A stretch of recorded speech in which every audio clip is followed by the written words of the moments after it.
அனைவருக்கும் வணக்கம். இந்த கோலம் வந்து 5 புள்ளி 3 புள்ளி சந்து புள்ளியில் நிப்பாட்டணும். சின்னதாக ஒரு பூவிலை கோலம், ஆரம்ப நிலையில் உள்ளவங்களுக்காக இந்த கோலம்.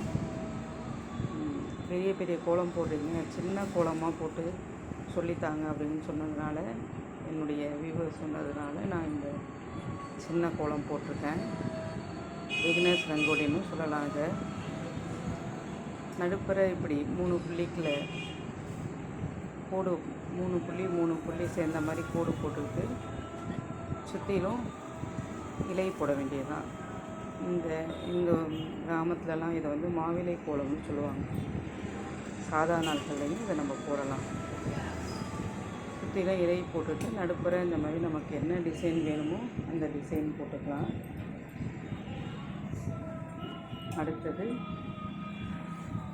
ஒவ்வொரு இலைக்கும் இடையில சின்ன சின்னதாக கோடு வரைகிறோம். நம்ம அந்த இலையோட நுனியில் இந்த மாதிரி சின்னதாக ஒரு பூ வரைஞ்சிக்கலாம் ரவுண்ட் ஷேப்பில்.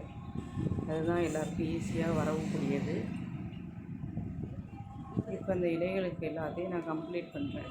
சின்ன சின்ன பெட்டல்ஸ் போட்டு இந்த இலையை நான் கம்ப்ளீட் பண்ணுறேன்.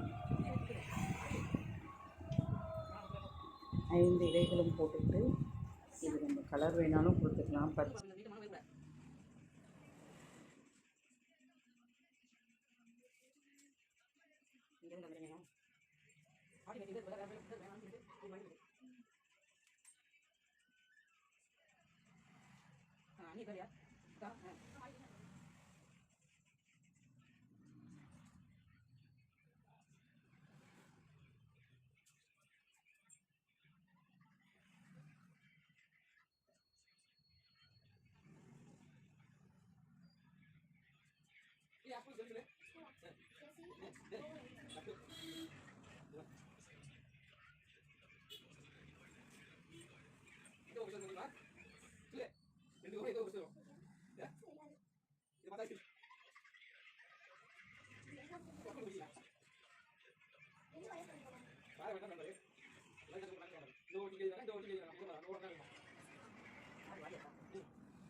அது நான் கேட்டுப்போம்.